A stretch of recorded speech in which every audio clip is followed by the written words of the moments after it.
Ir desta para melhor, mas ir em frente. Ir desta para melhor, mas com toda a gente. Ir desta para melhor, num lugar diferente. Ir desta para melhor.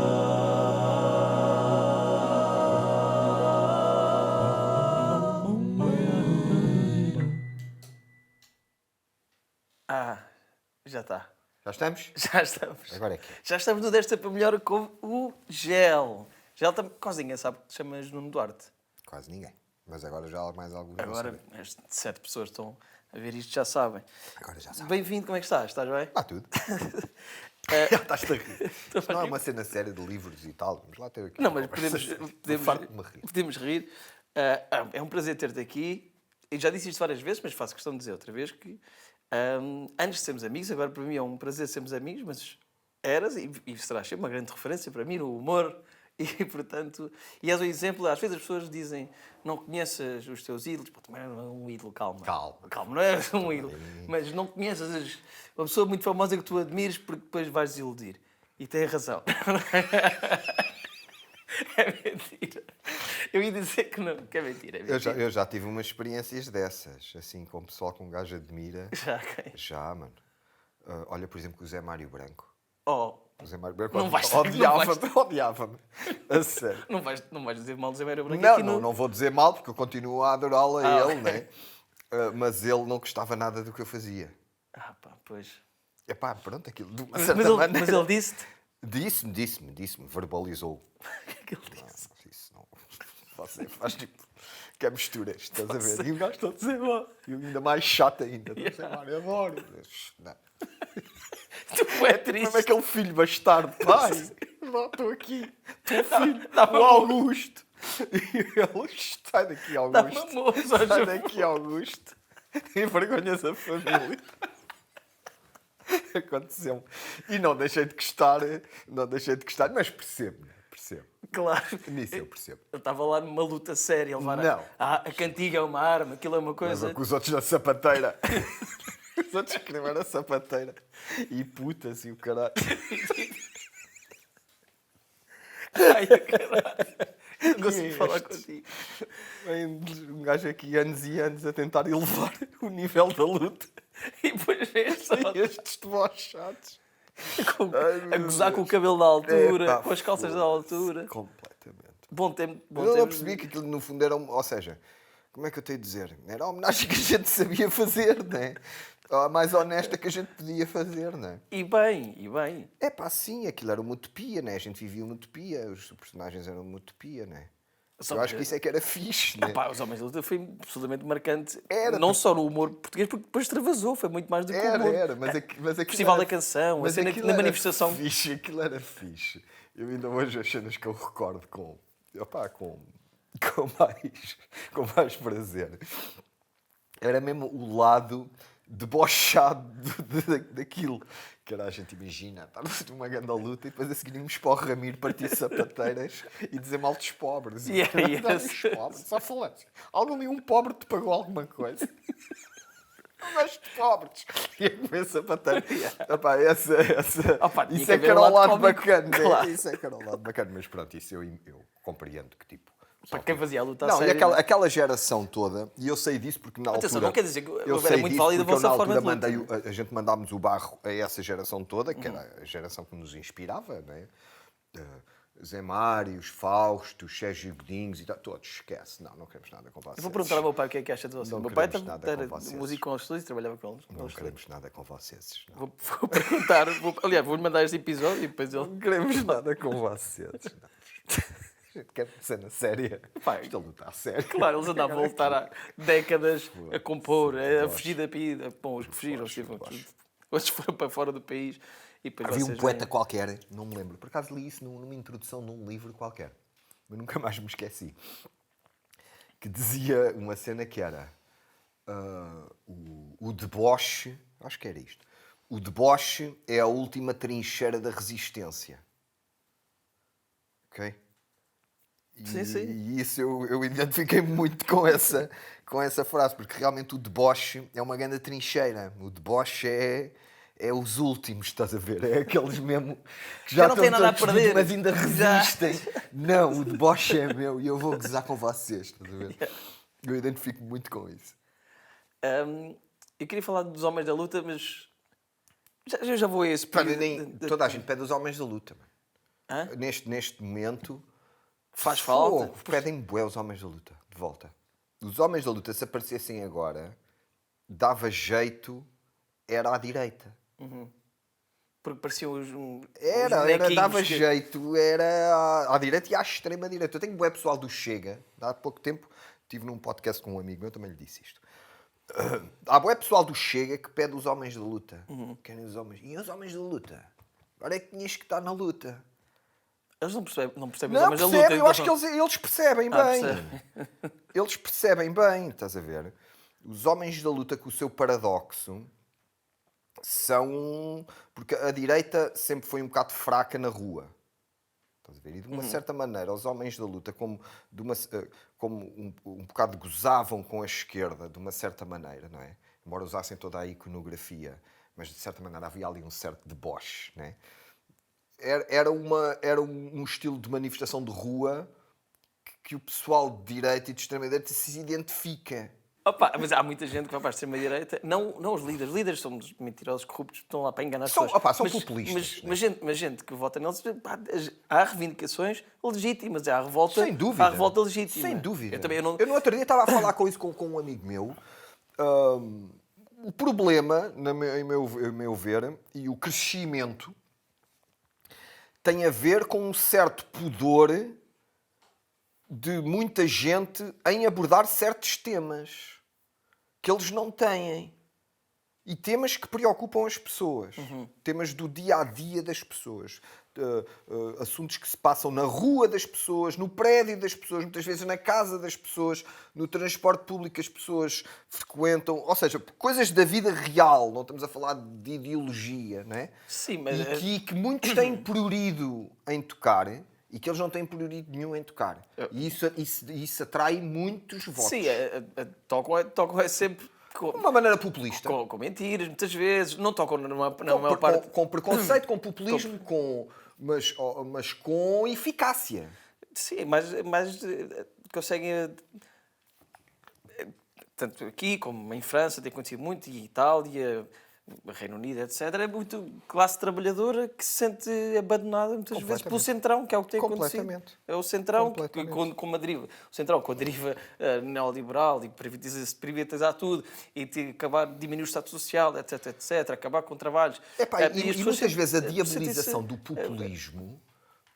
Como é que eu tenho de dizer? O populismo não é uma ideologia. O populismo é uma estratégia de comunicação. Tu podes ser populista de esquerda ou populista de direita, ou tu podes ser populista do que tu quiseres, não é? E o populismo, essa forma de comunicação, é muito eficiente. Percebes? Porque está desenhada para ser assim. Por isso é que se chama populismo. Não é? Vem de popular. É para ser popular. É para ser eficaz junto à população. É para uma mensagem chegar rapidamente ao seu destino. Eu nisso acho que a esquerda peca muito. Eu também acho. Acho que é um problema. Os problemas, a esquerda, bom, com todas as falhas que tem, tenta ser mais verdadeira, ver a complexidade dos assuntos e depois não sabe transformar isso de uma forma simples e de uma mensagem mais eficaz para o seu público. Atualmente, principalmente com os meios à disposição. E a esquerda, ao longo da história, o grande trunfo da esquerda, não só a nível político, mas mesmo filosófico, até estético, era a utopia. Não é? O progresso, quando a gente fala das forças progressistas, não é?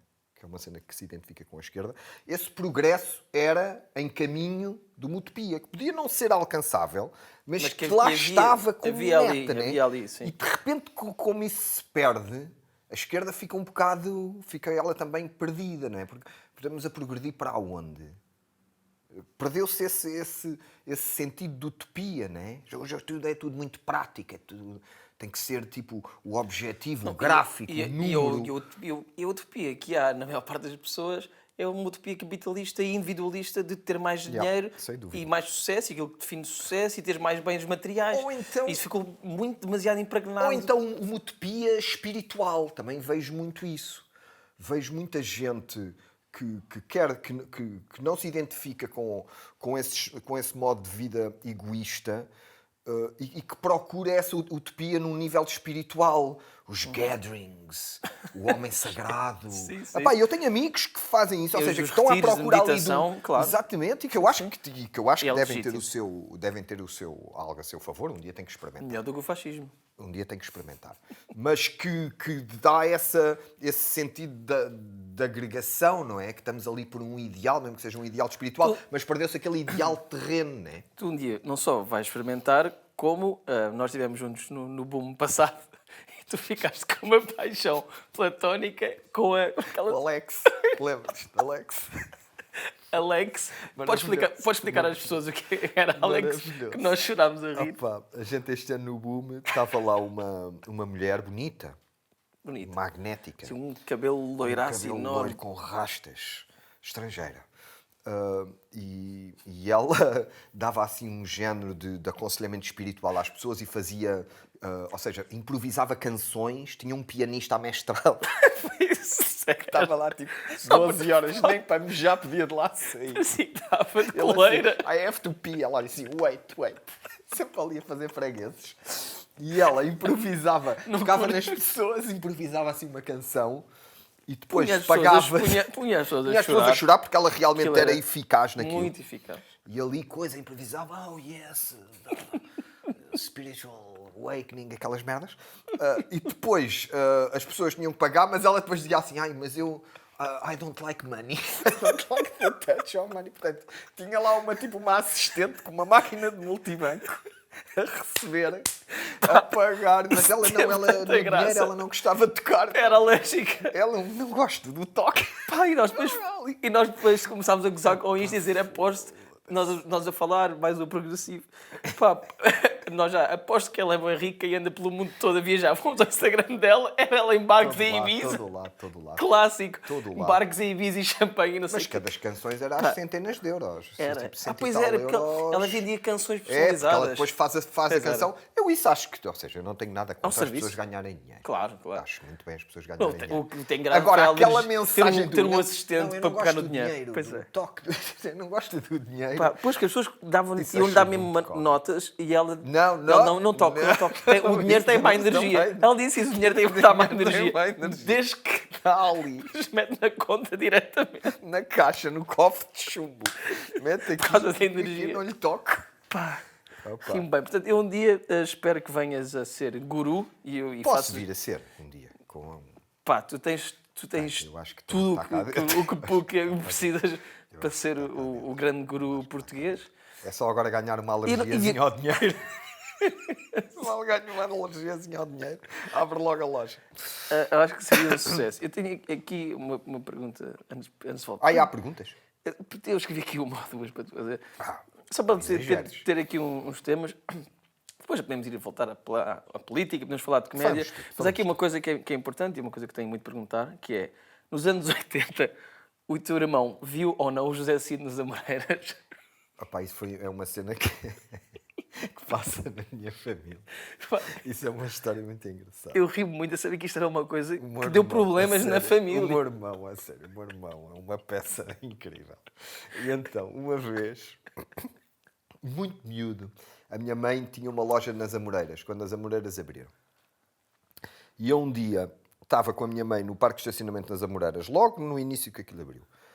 E à nossa frente estava um carro que ia sair do parque, mas a pessoa que estava dentro do carro tinha-se esquecido de pagar o bilhete. Pá, aquilo era uma cena nova, é natural. A pessoa não sabia, ou seja, estava ali a tentar o bilhete e aquilo não abria. E às tantas a pessoa sai do carro e é o José Cid. Que sai do carro, tudo para trás. Ou seja, os carros tiveram que ir para trás para o José Cid pagar o coisa. E a gente chegámos a casa, contámos essa história e rimos muito. E o meu irmão meteu na cabeça que também lá estava. Não, eu também lá estava. E não estava, estás a perceber? E a minha mãe às vezes chegava-lhe a dar uns açoites, que ele era tão teimoso. A dizer que estava lá. Não estavas, foi uma. anos. Pá, vocês os Mas dois. é que tu vais hoje, falas com ele e ele não está convencido que lá não estava.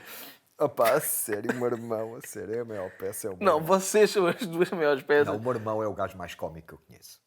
Ele faz-me rir A mesmo sério, o meu muito. irmão é um natural da comédia. Eu tenho que fazer um esforço. Mas o meu irmão é um natural da comédia. A sério, desde puto. Das coisas mais fixes de fazer é estar a ver televisão. Pode ser um programa qualquer com o teu irmão. Ele já não consegue estar calado. E está sempre a comentar tudo. As atitudes, se for uma novela, está a comentar as atitudes. Se for um programa do o Lubomir, pá, o Lubomir hoje está muito bruto. Mas comenta as coisas. Já vi. Pá, riste Não, muito. ele é um natural, é a pessoa que eu conheço mais natural para a comédia. E eu sei disso porque, ou seja, conheço desde que ele nasci, né? E é assim desde puto. É muito engraçado. Desde miúdo o meu irmão é um natural e imita e faz a observação e tudo. E ele é muito engraçado. E tu tens muito mal a perder. Como é que era jogar kick-off com ele? Podes admitir, O só meu irmão favor. era muito bom a jogar jogos de computador. E dava-me grandes cabazadas. Sobretudo num jogo que era o kick-off, que era um jogo de futebol. E eu ficava a refodir numa dia. Ele marca-me um 3 ou 4-0. Eu pego na guitarra dele. Pumba! Partilho a guitarra. Tipo Pete Townsend, dos da Who. Kurt Cobain. Estás a ver? Grande drama. Claro! Tu achas normal partir a Não, mas guitarra ao teu irmão? ele já estava. Ele não tinha que dar aquele 4-0. Estás a ver? Porquê é que ele não geria ao 3-0? Estás a ver? Porque aquela necessidade. Foi para humilhar. Aquela necessidade de humilhar o próprio irmão, a sério. E tu, ok. Não, foi. Pá, eu tenho que pôr aqui o teu irmão para tu ouvires. Então, Põe aqui junto ao microfone. mas ele foi ele deu-te briefing, foi? Pá, há aqui umas que... Ai meu Deus, o que é que vai daqui sair? Espera aí. Deixa-me ver se é esta. Putos, em Odivelas, estamos a falar, tínhamos aí tipo 9, 10, 11 anos. O meu irmão, com os gajos da rua mais lixados, que era um gajo que era o Joel, que era o Mosca, e a quadrilha dele, bem, começa a inventar uma cena que o meu pai tinha tinha uma cassete de vídeo de porno, e se eles lhe pagassem qualquer coisa, ele conseguia essa cassete. Pá, e os gajos pagaram ao Gel, e depois o Gel nunca lhes mostrou a cassete, pá. E depois andava a fugir deles, estás a ver? Mas pá, o que eu pensei sempre foi, pá, como é que este gajo tenta enganar os gajos mais manfios da rua, estás a ver? Pá, e eu acho que esta cena dele é fabulosa, meu. Não sei se queres comentar isto. Pá, Pá, foda-se. Isso, olha, passei ali um período Da vossa mau, vida em mano. Odivelas. Passei um período mau com essa malta. então tu é que tentaste enganá-los. Não, mas ele não está a explicar a história toda. Ou seja, tudo isso é verdade. Que Ok. ele disse. A cassete era a cassete do Taveira. Ah, ok. Ou seja, eu inventei para esses gajos, como o meu pai tinha a cassete do Taveira, para eles não me baterem um dia. Porque eles apanharam-me na rua, era o Mosca e o Careca. Eram fedidos, tanto que ou seja, o Mosca teve vários tempos preso depois, quando cresceu, ou seja, seguiu uma carreira. Né? Mas já era mau em miúdo. Sim. Já eram os dois maus. E eram mais velhos que eu e maiores que eu, e um dia apanharam-me e eu senti que eles vinham numa de me filar, e então saquei aquilo. Pá, pessoal, tem Mas aqui vinham-te uma bater coisa. do nada? É pá, eram maus, mano, vinham fazer merda. Tu vias naquela energia que aquilo Sim, não sim, era, sim. não queriam... Não é para dar um abraço. Não queriam jogar ao peão. E então eu saquei essa do bolso. Pá, o meu pai tem a cassete do Taveira. Isto, se vocês me derem algum dinheiro, ou seja, eu tinha que fazer aquilo credível. Não podia estar-lhes a dar, tinha que parecer. Pois, nem foi só para E eles dou-vos deram- para não, e eles para não deram baterem. dinheiro, e eu andei meses a fugir deles, até que um dia eles me apanharam e me deram umas pingas. Ah, deram-te. E eu depois tive que devolver o dinheiro. Esta história acaba mesmo mal, afinal. Ah pá, o que é que queres? Aquilo na altura saiu-me. Para não levar ali, eu pronto, tirei um trunfo. Era a cassete. Toda a gente queria a cassete do Taveira, não é? Toda a gente queria ver. E tu tentaste safar-te. E eu ainda me safei, ganhei ali um tempo, mas depois os gajos eram fedidos, o Mosca e o Careca. A sério, era uma dupla. E como é que era aquele no qual vocês se inspiraram a fazer o Russo e o Reco? Era o Calota. Calota. Isso já era outra geração lá de Odivelas. Mas foi grande histórias ou não? Opa, Calota era maluco. Como é que foi crescer em Odivelas? Nessa altura? Epá, eu não tenho muito termo de comparação porque não cresci no outro lado nenhum, né? aquilo era... Ou seja, eu hoje consigo perceber que era bastante limitado que a gente tinha. Era muito mais afastado de Lisboa, no sentido de... Era. E era um subúrbio de classe média, média-baixa, da maioria de pessoas que trabalhavam em Lisboa. Um subúrbio mal desenhado, onde não havia espaços verdes, ou seja, havia zonas onde não havia nada, que era tipo campo, mas a gente raramente ia para lá. E era assim um subúrbio bastante urbano, com muita malta nova. Ou seja, eu sou de 74, o meu irmão é de 78, portanto ali naquela geração havia muitos miúdos e a gente crescia na rua, né? Basicamente, crescíamos na rua. E depois foi, como muitos subúrbios, depois ali nos anos 80, 90, aquilo foi assolado fortemente pela droga, né? E esse Calota, que foi uma das grandes inspirações para o meu personagem, para o Russo, era tipo o príncipe dos agarrados de Odivelas, era o rei, era o mais temido, era o mais maluco. E ele engraçou comigo. A gente parávamos todos mais ou menos na mesma zona, ou seja, era o que havia, né? Os salões de jogos. E ele engraçou comigo, eu também tinha uma moto, dava-lhe jeito, era um género de Uber. Eras um motoboy? Eras um motoboy com ele, assim, ele a babar-se aqui no meu ombro, comprar cenas para ele, estás a ver? Isto depois chegou aos ouvidos do meu pai e ele ficou muito assustado porque pensava que eu era agarrado, porque as pessoas viam-me com o Calota, que era o maior agarrado, pessoal, claro, normal, não é que não está agarrado. E depois tive que explicar, não, pai, sou só um Uber deste homem. Mas ele depois partilhava muitas histórias comigo, histórias do seu ponto de vista e tal. Sim. E que depois veio a inspirar muito esse meu personagem, o Russo, né? que era o agarrado, ou seja, o Calota não era um agarrado choroso. Havia muito agarrado choroso. Esta vida... Não, o Calota não era assim. O Calota era um agarrado orgulhoso. O Calota era um agarrado que usava no casaco o primeiro lema antidroga do governo, que eram uns cartazes pretos com uma caveira, isto nos anos 80, que diziam droga, vírgula, loucura, vírgula, morte. Droga, loucura, morte. E uma caveira. E ele usava isto no casaco. Estás a ver? Era o lema de vida dele. Era mesmo.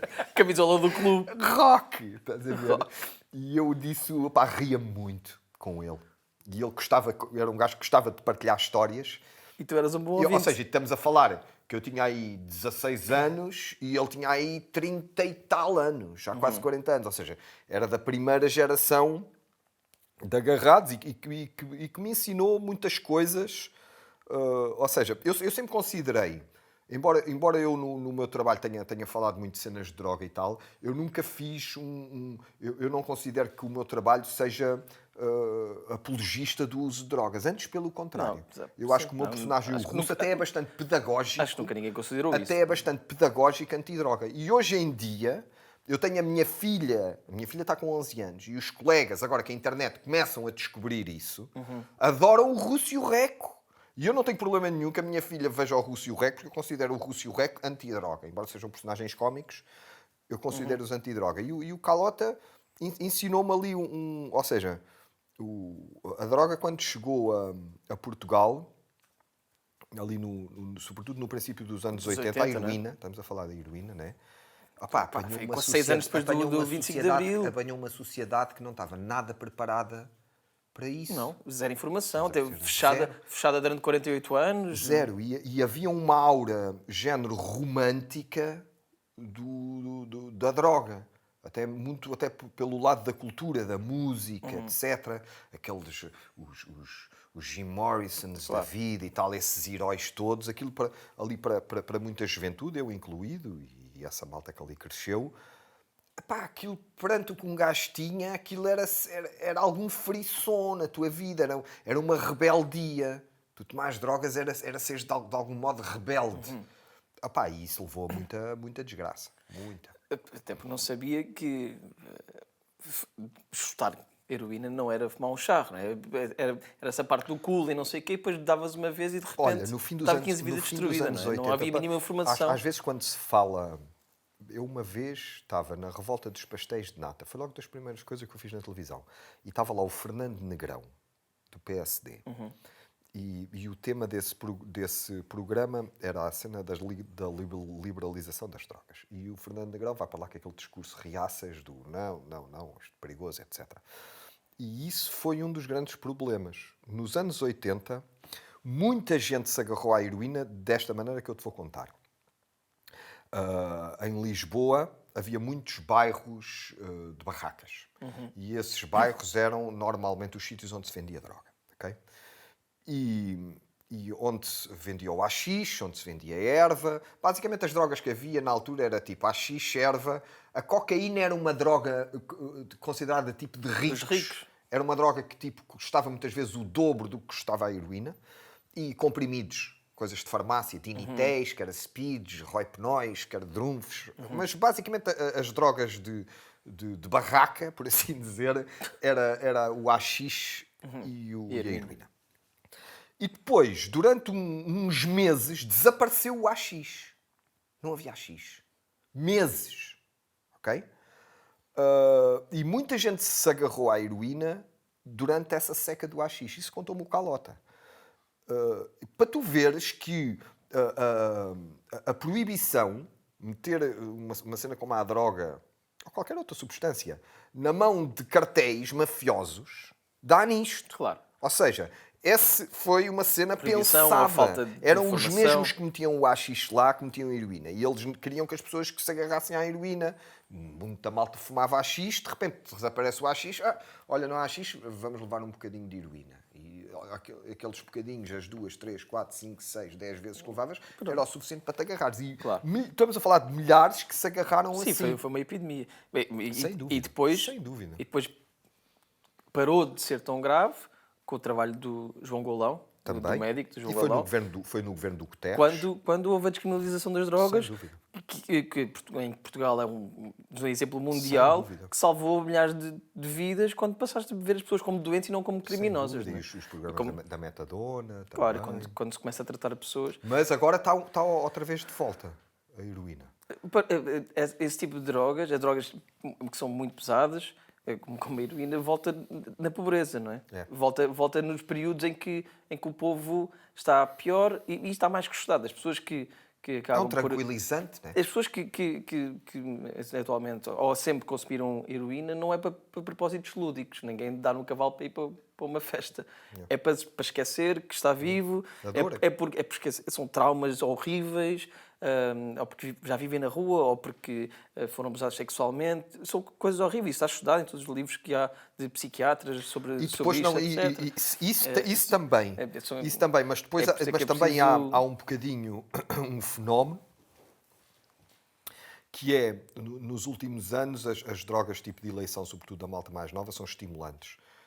Drogas tipo MDMA, cocaína, sobretudo. E a heroína depois ajuda muito quando essas drogas vêm abaixo. Há muito pessoal que também se começa a agarrar à heroína, porque, por exemplo, imagina, estão um fim de semana todo a cheirar, depois aquela merda vem abaixo, começa a dar aquelas ansiedades e depois vão dar ali um bocadinho de cavalo para acalmar, e há muita malta que se está a agarrar assim também. É ketamina agora. E ketamina também. Mas a heroína mesmo assim acho que é mais perigosa que a Bom, ketamina. pessoal, Bem, vamos animar aligeirar isto. aligeirar e consultem os vossos farmacêuticos e essas falem coisas. e falem com as pessoas. Sim, Com os vossos filhos, aqueles que têm filhos. Sim, é isso. Falem sem prurido. A tática do medo não vai resultar, não vai afastar as pessoas da droga. É mais informação, mais pedagogia. Dos maiores e das maiores malucos e malucas que eu conheci em relação a às cenas da droga, e não só da droga, mas de drogas, álcools, sexo, loucura em geral. Era pessoal que era muito controlado pelos pais. Não os deixavam sair, controladíssimos. E depois, quando apanhavam uma aberta, Pois. esquece. Metiam tudo Dá uma panela de pressão, depois dá o escape, cabras não é? a comer. Até pedras metiam lá. Sim, cabra a comer. A sério. Mas é isso, mais pedagogia, mais informação e menos medo. Uma das coisas que eu melhor tive eu e o meu irmão, embora sempre fôssemos pessoas curiosas e experimentadeiras, não está com merdas, mas o meu pai foi alguém que sempre teve conversas muito abertas connosco em relação a esses temas. E conversas honestas, dizer, há muita gente dependente disso porque é bom, não é porque é mau. E isso, de uma certa maneira, abria os olhos, né? E olhar para as consequências. Claro. Olhar, olha, estás a ver? Vais por esse caminho, vais ter ali. E tirar aquela capa do que tu és diferente dos outros. Não, não és diferente. Pode acontecer a ti o que aconteceu àquele. Não é por estás bem alimentado ou por seres inteligente. Claro, ou seja, às vezes até é pior. Sim. Portanto, isso eu agradeço muito ao meu pai ter sido sempre muito honesto e muito pedagógico e não a tática do medo. Informação. Claro. É isso. Para mim, a minha grande defesa enquanto crescia, porque eu era curioso e continuo a ser curioso. E a curiosidade não tem nada de mal. Mas a curiosidade deve ser sempre acompanhada de informação. A informação sempre foi uma grande defesa para mim na vida toda. De ser curioso ao ponto de, ok, gostava de fazer isto, gostava de viajar até ali, gostava de meter isto à boca. Deixa-me lá investigar um bocadinho o que é isto, né? E isso ajudou-me muito a ter cuidado, né? Olha, e deu pessoas importantes também, né? Da tua família, foram os teus avós. Como é que foi aquilo de ires a uma funerária com os teus avós? Não era o funerário, é o Alto São João. Mas perdeste? Não, perdi, escondi-me. Eu sempre gostei um bocadinho de desaparecer. Sim. Sempre foi uma cena que eu tenho desde miúdo. Não sei, de assustar um bocadinho as pessoas com o meu desaparecimento. Isso é alguma maneira de me sentir tipo querido, né? E então, eu uma vez, miudinho, 3, 4 anos, estava com a minha avó no cemitério do Alto São João. Ela tinha lá ido meter flores à campa do pai dela, do meu bisavô. E de repente, o Nuno, onde é que está o Nuno? Onde é que está o Nuno? O Nuno desapareceu. Tudo ali à minha procura, onde é que eu estava? Estava metido numa gaveta. Daquelas gavetas onde metem os caixões. Escondi-me lá, na gavetinha. Não haja disso sinistro. Ok, quer dizer, eu nasci no Dia dos Mortos. Portanto, então... está tudo explicado. Que doido. Foi fixe com os teus avós ou não? O teu avô é uma grande referência para vocês, não é? Era. Eu fui criado com esses meus avós, os pais do meu pai. Eles eram pessoas muito, muito extrovertidas, muito histriónicas. Discutiam muito, a minha avó e o meu avô. O silêncio era raro. Mas gostavam muito de passear, gostavam muito de visitar museus e castelos e levavam-me muito. E eram muito comunistas. O meu avô era comunista religioso. Ou seja, é um comunista. Eu tenho uma grande... Eu tenho uma grande relação emocional com o Partido Comunista, muito mais do que filosófica ou política. Uma relação emocional por causa de ter crescido com o meu avô e de ter crescido no meio dessa iconografia comunista. E o meu avô era um comunista religioso. O comunismo era uma religião. E o Avante era a Bíblia. Todas as semanas saía e que dizia ao fiel como é que havia de pensar. Mas havia uma alegria no meu avô e nas outras pessoas, quando, por exemplo, iam para a festa do Avante, para as manifestações, para os comícios, à Soeiro Pereira Gomes, que era a sede. Eu cheguei a conhecer o Álvaro Cunhal. O Álvaro Cunhal chegou a estar comigo ao colo. Porque o meu avô levava-me lá, eu tinha 1, 2 anos. Eu estive na primeira festa do Avante, foi em 75, salvo erro, ou 76. Estava lá, nesses sítios todos. Como é que foi estar ao colo do Álvaro Cunhal? O Álvaro Cunhal era alguém... ou seja, tu quando estás... Eu era muito miúdo nessa altura, estás a ver? Mas eu notava que havia uma grande reverência quando, por exemplo, o meu avô ia muito à Soeiro Pereira Gomes, o meu avô era militante do PCP, e quando o Álvaro Cunhal passava, havia uma reverência, toda a gente...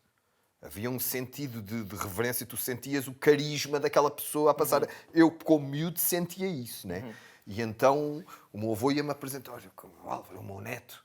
E havia ali um calor.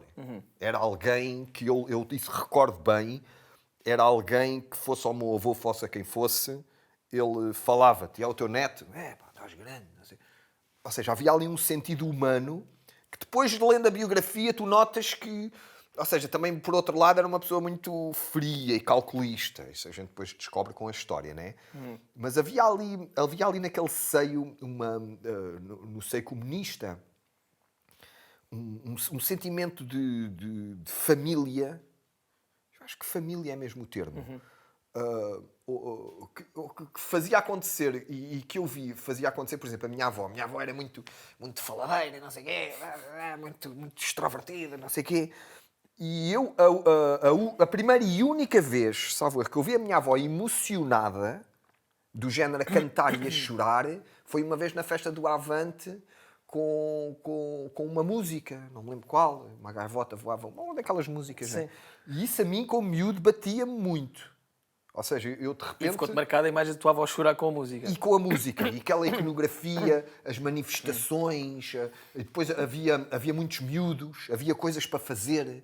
Eu lembro que era uma festa e, por exemplo, a gente ia para as manifestações, para o 25 de Abril, etc.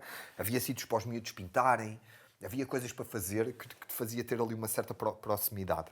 Eu lembro de cenas, pá, a sério, eu felizmente tenho uma boa memória. Eu lembro na festa do Avante, isto ser tipo no Alto da Ajuda, para aí. Festas do Avante eu ia com 5, 6 anos. E eu e o meu primo, eu tenho um primo que é da mesma idade que eu, com uns dias de diferença. E a gente descobrimos na festa do Avante um grande entretenimento naquele ano. Então era o quê? Era um gajo que lá estava, que tinha assim uma caixa de madeira com tipo um género de como é que se diz? Habitáculos. Sim. Pequenos habitáculos todos à volta, com números. Cada habitáculo tinha um número.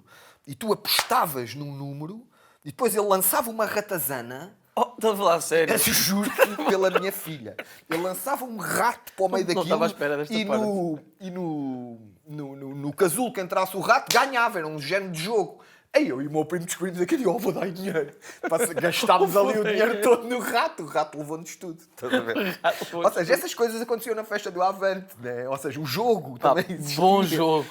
Bom jogo. Pá, sério, são memórias que eu vou guardar para sempre. Aquela ratazana era o que havia. Aquilo para nós foi uma festa, né? Claro. Mas o sentimento de... O meu avô era um gajo bué resingão. Chamava nomes aos apresentadores da televisão. Chamava. Para o meu avô, ou seja, aquilo era uma mentalidade que vinha desde miúdo, do facto de ter começado a trabalhar logo muito novo, aos 12 ou 13 anos, na CUF, no Barreiro. Ou seja, era alguém talhado pela vida. E o PCP, o comunismo, aquela ideologia, dava-lhe um sentido de vida, mas tornava-o completamente manicaísta. Para o meu avô só havia 2 tipos de pessoas. Ou eras camarada ou eras filho da puta. Não havia meios termos. Claro. Este é camarada, este é filho da puta. Este é... Só assim. Na televisão, este é camarada, este é filho da puta. Estás a ver? Era assim. E isso vinha vinha de um modo de vida que ele contava. Por exemplo, no Barreiro, tu ou eras do Barreirense ou eras da CUF, ou eras dos franceses, que era lá uma sociedade, ou eras dos penicheiros. Ou eras camarada ou eras filho da puta. Ou seja, ou eras do partido ou eras legionário. E era assim a vida. E ele cresceu assim. E era muito resingão, o meu avô. E um provocador do caraças. O meu avô era um provocador. Eu lembro do meu avô entrar numa igreja no norte. E a minha avó mandava ir com ele como caralho, mas ele entrava tipo de calções e não sei o quê, comigo. Olha, anda cá. Chegava ali onde está a água benta, pegava na água benta e começava a lavar os tomates. Não acredito. Juro-te. Estás a ver? Depois vinha ao padre, o que é que você está a fazer? Vai para o caralho. Aí é bem. E tipo, não pode estar aqui de calções, não posso. E depois apontava para o Cristo na cruz e aquele não está de calções, caralho. A sério, meu avô era um provocador fodido. Ainda bem. A sério. E eu ali igual a aprender, né? Mas depois chegava à festa do Avante E estava em casa. pá, e era assim uma cena do género. Eu lembro dos anos 80, já a festa do Avante em Loures. E na altura havia muitos heavy metals. Era uma altura que o heavy metal estava forte. O meu avô via um heavy metal na rua, olha este merdas.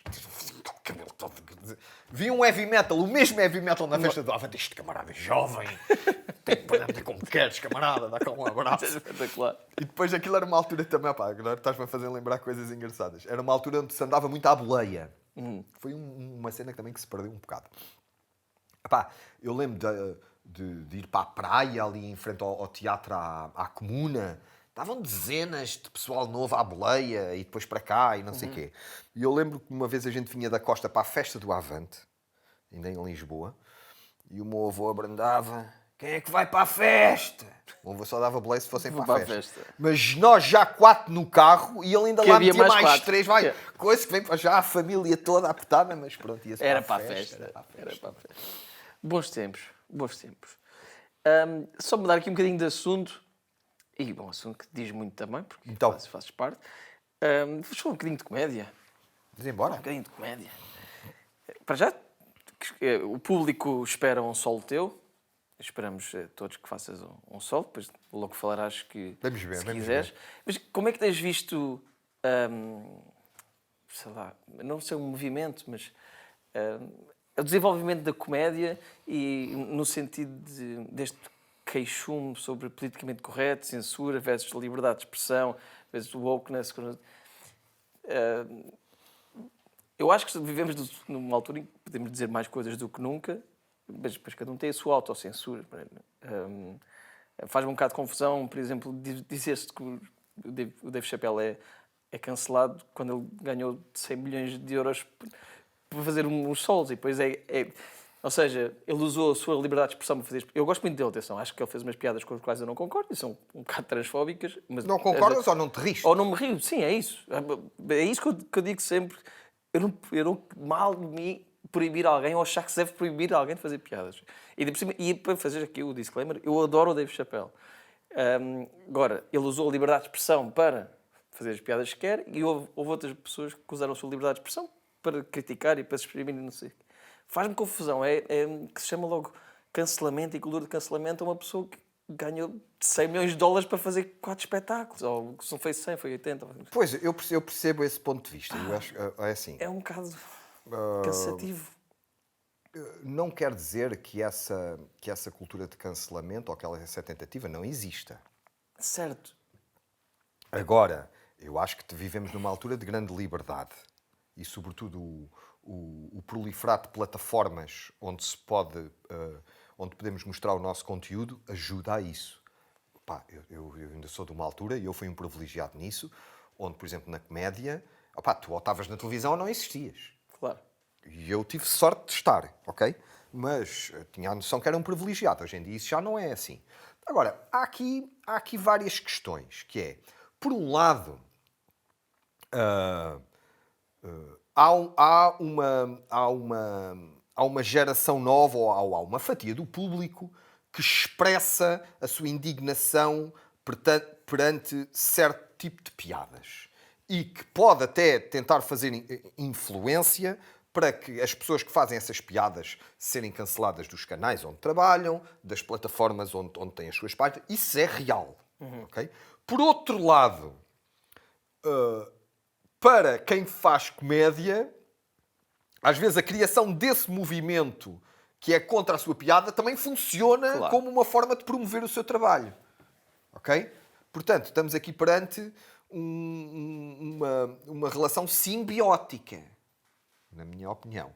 Por um lado, há os comediantes que, e é assim, há uma coisa que dá muito gosto, tu fazes uma piada sobre um tema que não se pode tocar. É muito tentador. Muitas vezes a comédia é dizeres a cena errada na hora certa, não é? Percebes? É assim, não se pode fazer sobre isso. Então, deixa-me cá mandar a minha laracha. Na prática, continua a poder fazer comédia sobre tudo. Pode. A questão muito é... bem, podemos uma questão às vezes de mercado. mercado. Mas é verdade que há uma tentativa de se condicionar o objeto das piadas a dizer assim, não podes fazer sobre isto, não podes fazer sobre isto, não podes fazer sobre isto. E isto é um bocadinho um género de censura social. Essa censura social sempre existiu. Por exemplo, sempre existiu. Tu, nos anos, 40, 50, 60, tu tinhas andotas de pretos nos jornais. Ok? Tu abrias um jornal e tinhas andotas de pretos. Sabes porque é que o preto foi para a ponte sobre o Tejo com uma pedra atada ao tornozelo e com um violino? Porque disseram que ele tinha queda para a música. Isto é uma piada. Isto é uma piada onde tu podes mudar o preto por o judeu, sim, ou pelo paneleiro, ou pela loira. Ou seja, a construção da piada está feita de maneira a tu poderes meter o que tu quiseres como objeto dessa piada. E é uma piada, não é? Com o objetivo de rir, mas com o objetivo de marcar alguém ou característica de uma pessoa, sim. Agora, como é que eu tenho de dizer? Eu acho que quem não aceita uma piada sobre si próprio não pode estar muito bem consigo mesmo.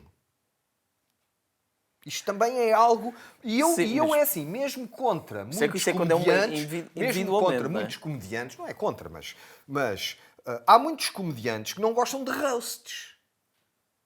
Muitos. E muito famosos. Não gostam. Ou seja, gostam de ter o poder de dizer a piada e têm o direito a isso. Mas tipo, mas espera lá, ser eu o alvo da piada, isso Sujeitar-me. aí já não, né? Estás a perceber?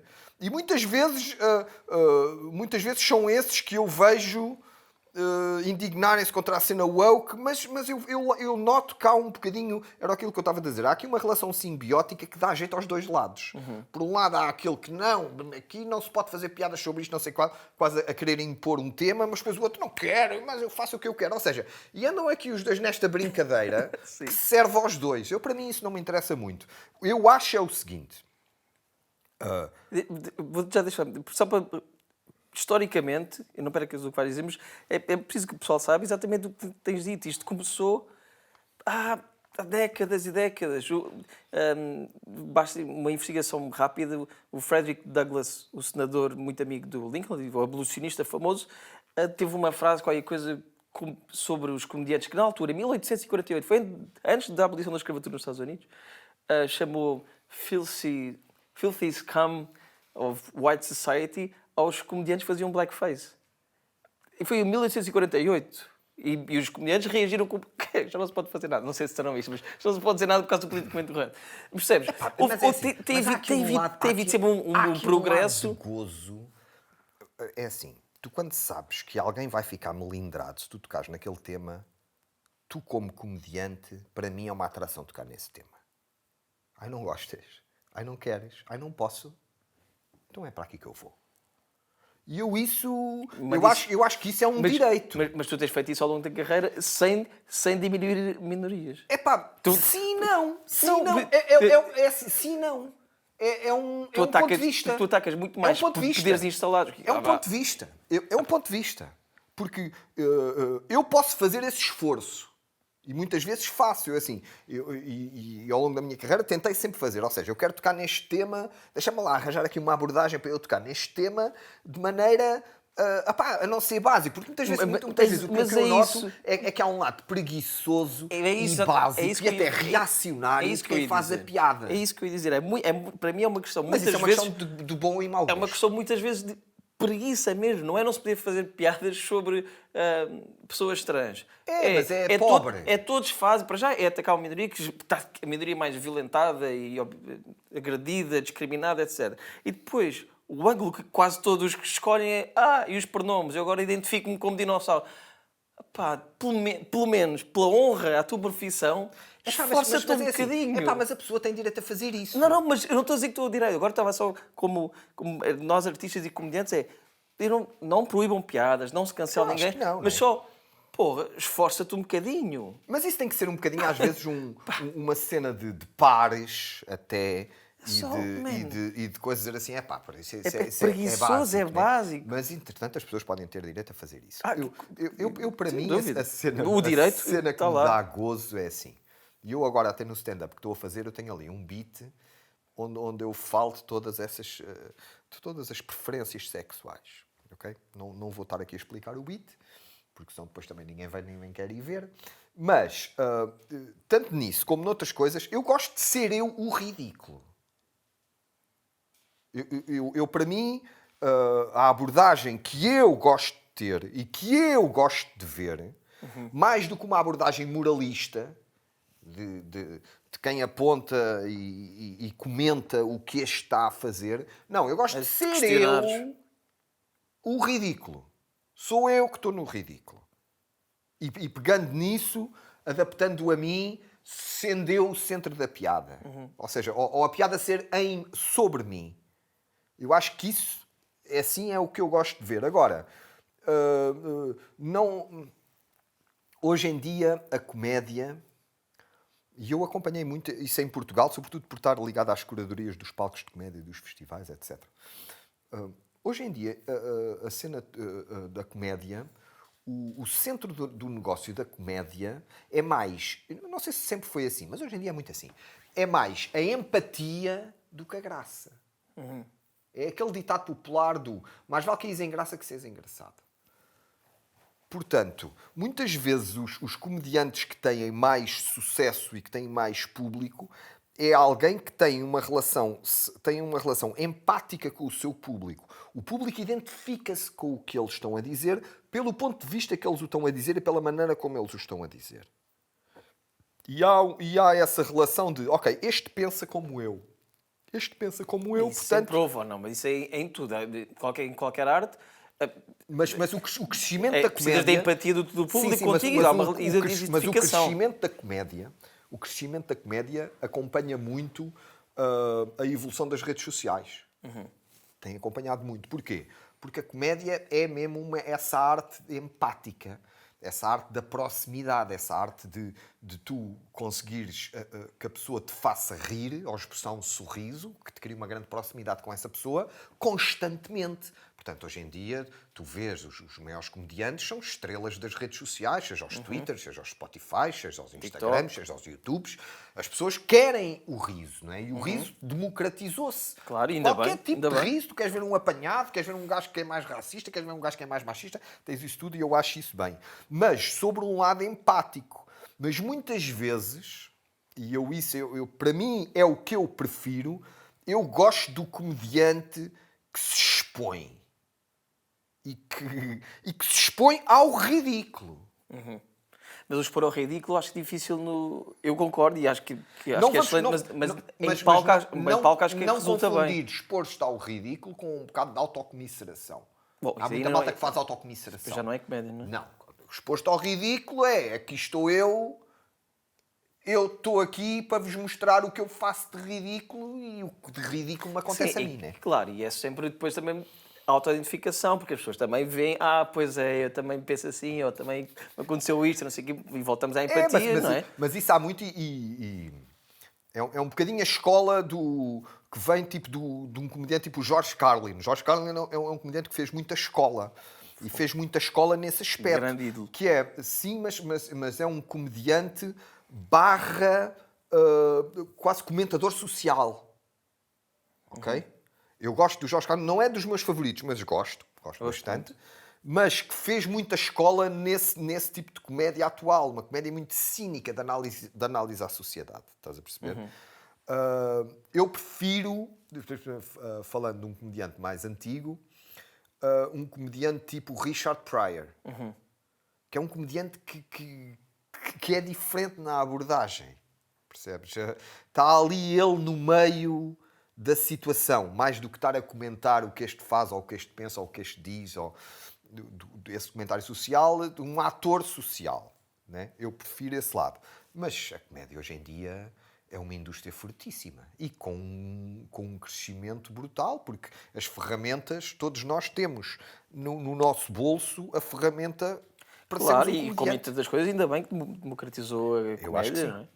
E vê-se também no crescimento das mulheres da Mas comédia. esse lado proibido, ou seja, eu acho que esse discurso do woke, eu acho que é um bocadinho estéril, porque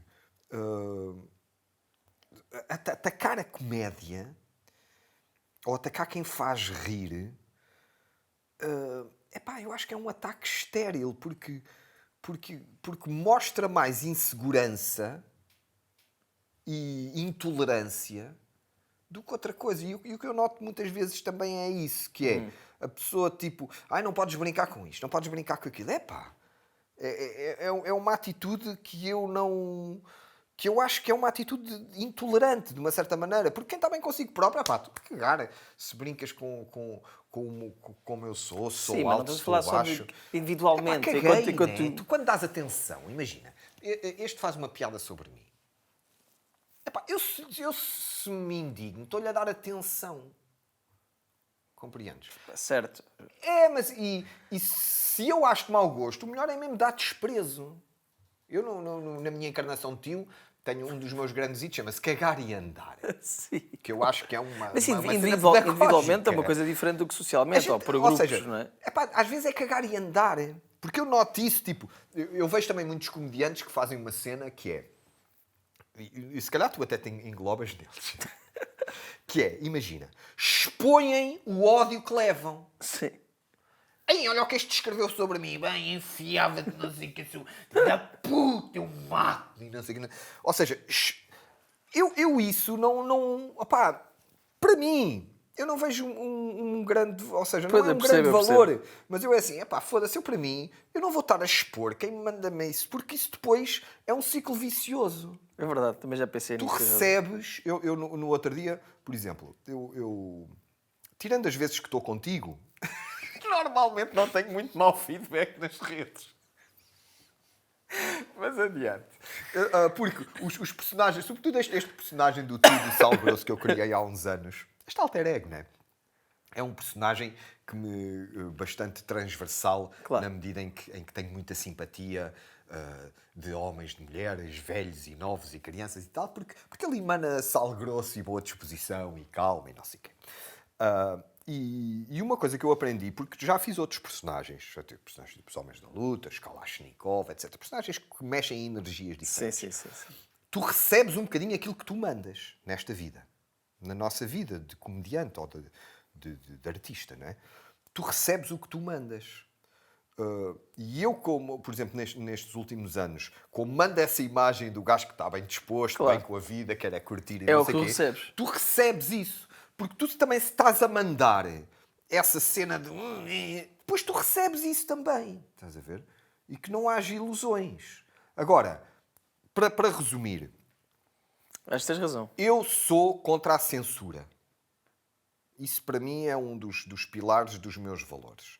E ser contra a censura significa que eu também tenho que tolerar que haja muita gente que pense diferente de mim. Claro, mas ninguém... Mas a questão... Mas é que há uma grande tendência de proibição. Mas eu não podes dizer isso, não podes pensar isto, não podes falar sobre isso. Mas quem é que proibiu mesmo? Isso é que para mim... Eu sou contra a censura e eu hei de defender todos os comediantes de fazerem piadas racistas, o que quiserem. Há aqui uma questão. Mas há aqui uma questão. Alguém está a ser realmente há aqui uma questão. Censurado. Há aqui uma questão que é a seguinte. Hoje é em só dia, isso. Ninguém está a ser censurado. Hoje em dia,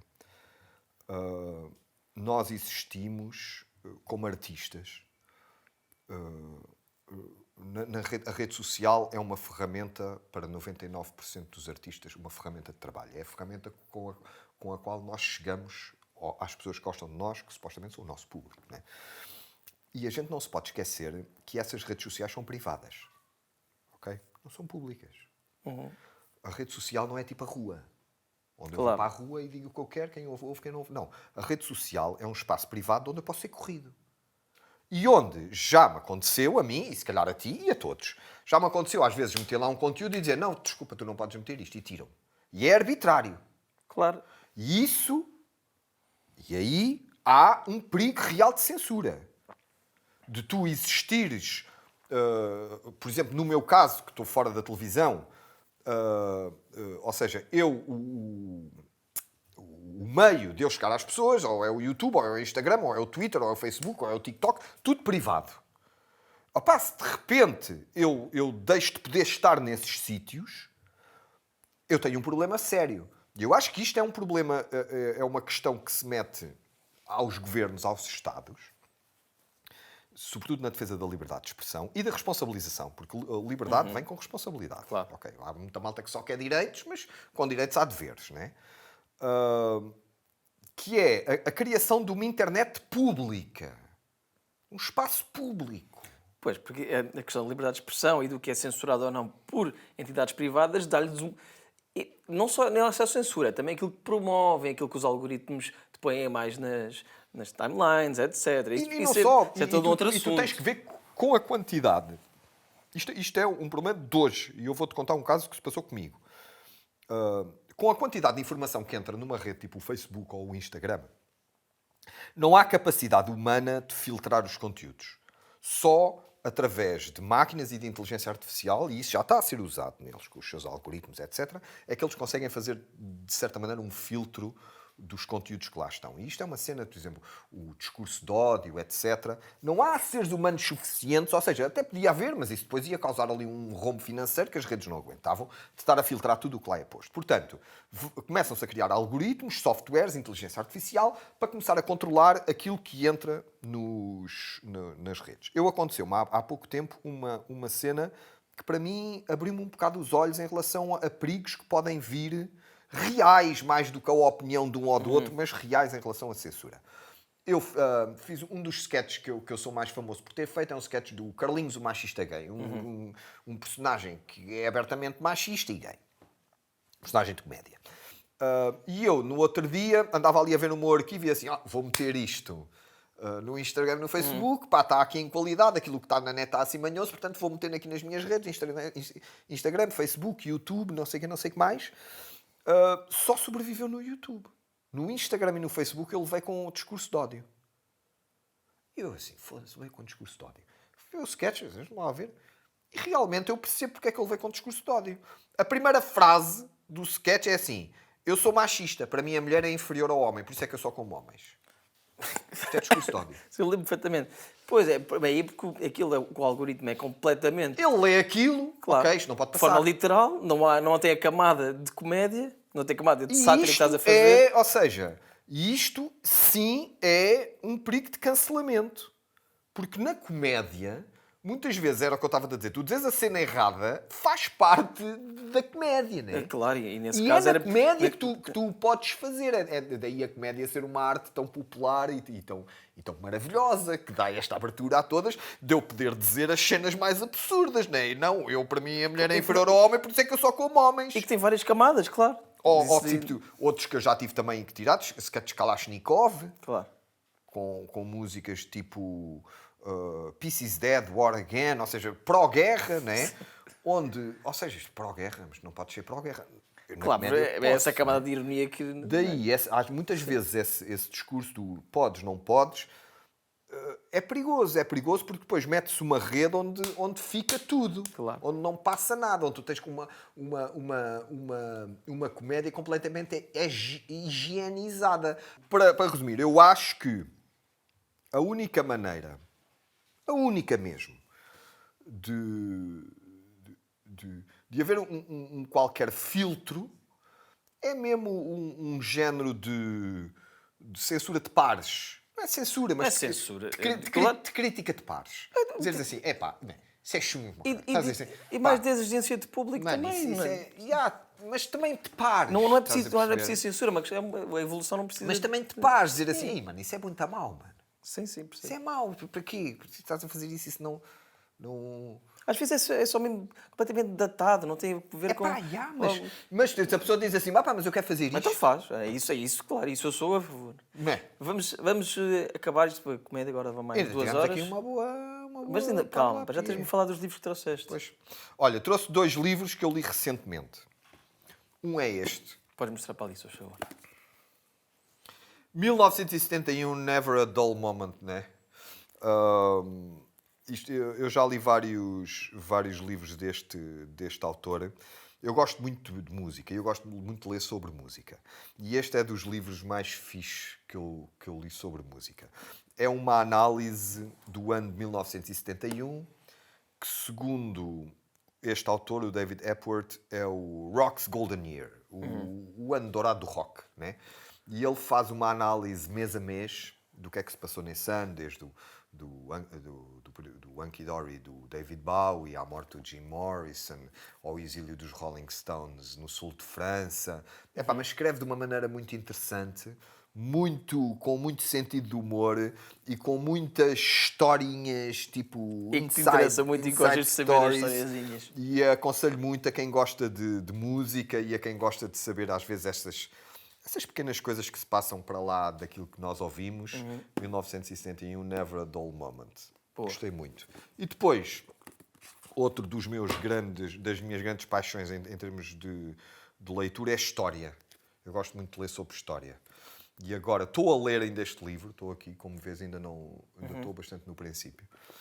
Mas que estou a gostar muito. É um livro de ler devagar, Imprensa Nacional, coordenado pela Fátima Sá, Mel Ferreira, Isabel do Carmo e Miriam Alpern Pereira, 3 senhoras. E é a história de rebeliões, revoltas e revoluções ao longo da história. E estou a gostar muito, eu gosto muito de história e gosto destes momentos da história onde muitas vezes a coisa aquece. Marcantes. Marcantes e que depois influenciam o futuro, que são tipo pontos de viragem. E eu acho que nós estamos numa altura dessas e eu gosto muito de ler sobre o passado para também entender melhor o presente. Muito bem. Agora, mostra-me lá. Eu vou sugerir O que é que estás a vender aí? um reacionário, o Lebec. Eu gosto muito do Lebec. Às vezes já não tenho muita paciência para ele. Este é o porque último pesado. dele. Eu já li muitos dele e ele escreve mesmo muito bem, apesar de ser reacionário. Mas classifica-me esse reacionário. É conservador, é meio machista, é não sei o quê, é um pouco progressista. Pelo Acho contrário. que ele é só provocador. Eu adoro os livros dele. Acho que escreve mesmo muito bem, gosto. Uma grande referência da nossa vida. E António aqui, Bourdain. António Bourdain, Cozinha Confidencial. E Esse é o primeiro dele. este é o Ou não? primeiro dele. É, não é? E conta como é que ele começou na cozinha, de ser um jovem rebelde. Nova Iorque. E o terceiro, e com apoio da nossa patrocinadora, a quem eu volto a agradecer, à UC, vou-te oferecer o humor do Terry Eagleton. Ok. Porque, como não sabes fazer comédia, vê se aprendes alguma coisa. Pois pá, dava-me jeito nesta Já idade. está na altura, A não é? ver se consigo, pronto, ganhar uns troquitos até ser velho. Pois E não só para ter que ir acabar, trabalhar. só para acabar, como é que vamos desta para melhor? Como é que vamos desta para melhor? Vamos com muita calma. Com muita calma. Tem que Obrigado por ser. teres vindo. Obrigado pelo convite. Sabes que eu gosto muito de ti, não sabes? Sei, eu também Embora gosto tu de me tires seguidores. ti. Façam-me o contrário. Vamos aumentar os seguidores ao Gel Não depois deste tenho episódio. esperança. Já Não sei tens que vou fazer estas coisas. Próximas 2 semanas vou perder seguidores. Mas pronto, eu tenho muitos. Obrigado à equipa e até ao próximo episódio. Ir desta para melhor, mas ir em frente. Ir desta para melhor, mas com toda a gente. Ir desta para melhor, num lugar diferente. Ir desta para melhor.